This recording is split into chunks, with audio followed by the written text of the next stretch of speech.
Let's move on to Notre Dame.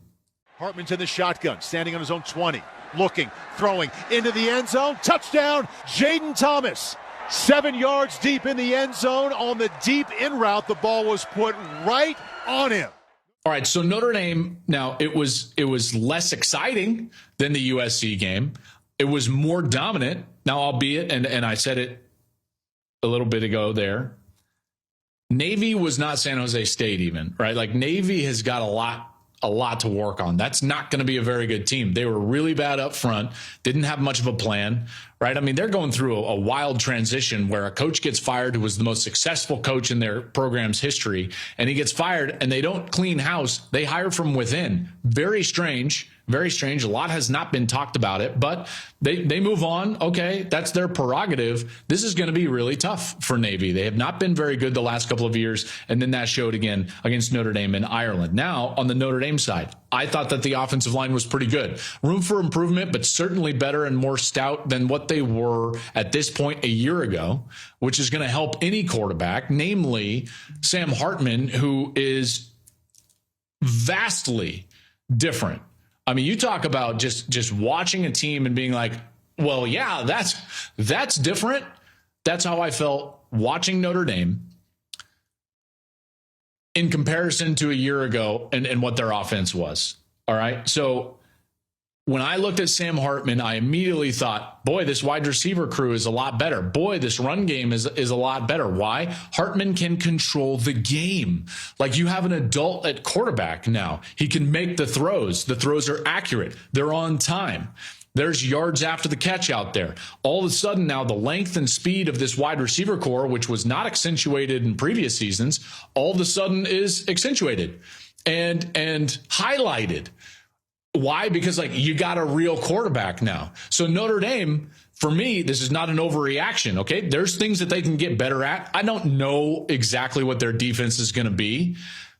Their ceiling is a lot higher now. Still a really tough schedule. Okay. I'll give you no doubt. Do I still think that they're going to hey, now all of a sudden they're going to the CFP? Pump the brakes. They still have USC. They still have Ohio State. They still have Clemson. So you can't just beat down Navy with basically a great running game and a veteran quarterback, and all of a sudden I'm going to jump on your bandwagon as a CFP contender. However, these 3 games all of a sudden become more interesting. I did not think Notre Dame had much of a chance, sorry Brady, in any of these 3 games until Saturday. Then I see Sam Hartman play and I'm like, okay, now it's different. The difference now lies in the other teams better prove that their questions are answered by the time that Notre Dame rolls around. Ohio State, you better have your quarterback figured out. Because if all of a sudden you got to score 35 on the road against Notre Dame, that's going to be tough. You're not just going to beat them with your, fixed run game and physicality like you did early last year at home. Hey, USC, if your defense isn't actually better, you're going to have trouble winning that game on the road. Hey, Clemson, that guy that you're going to face in a gold helmet threw, 6 touchdowns against you last year? I believe it was 6. A lot of touchdowns. And so all of a sudden, those 3 games change a little bit. And now the questions kind of move to the other side of the ball. Now, Notre Dame fans, I would be a little bit more confident. Listen, and we know the Domer fans, and trust me, I know a lot of them. They're walking off the plane from Ireland like The Rock, like swagger on 10. And it's like, relax, pump the brakes. Still a very tough schedule, but your ceiling is definitely higher. It also brings up another team for me. And this is a little different. If it looked that much better, what does Alabama have? Right? Tyler Buckner transfers to Alabama. Tommy Rees, the coordinator, goes to Alabama. Now, Alabama fans, And rightly so. I'm not saying that you're doing this blindly. Alabama fans will say, we're Alabama. We still have Nick Saban. We'll be fine. And in large degree, I absolutely agree with you. Absolutely agree with you. Tommy Rees didn't go down to fix Alabama's offense. He went to be a part of the Alabama program. So there's a little, you're not relying on Rees to go in there and like revamp the offense. He's going to run what Nick wants him to run. The bigger question, though, is this quarterback scenario.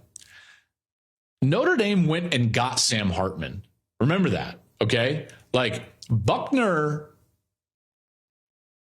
they went and got Sam Hartman, and it was clearly an upgrade. Bama had to go get Buckner after spring ball. They did that, I believe, because they weren't comfortable with their quarterbacks in spring ball. If Jalen Milroe had played great in the spring, Tommy Rees would not have called his former quarterback and said, hey, come on down here for what? To be a backup? No. That's not how this works. Tyler Buckner did not transfer to be a backup. He transferred because there was a legitimate spot open. There was a legitimate spot open because the battle was not even close to one, and you could presume that the coaching staff wasn't even comfortable with what happened in the spring. So the question remains, after we watched Notre Dame beat Navy, I immediately started thinking to myself, like, yikes, what are we going to see for Alabama? Now, all of a sudden, I'm desperate to know. I'm desperate to know and to see what happens at Alabama at quarterback, at offensive coordinator, and what that's going to look like. Again, I'm going to fall back on this. Do I trust Nick Saban? Absolutely. I trust Nick Saban. So it's going to work out in some way, shape, or form. I just can't wait to see how that works out. Thank you for watching the Joel Klatt Show YouTube channel. And if you liked this clip, make sure to like it and subscribe to the channel, and you can stay up to date on all of my college football coverage.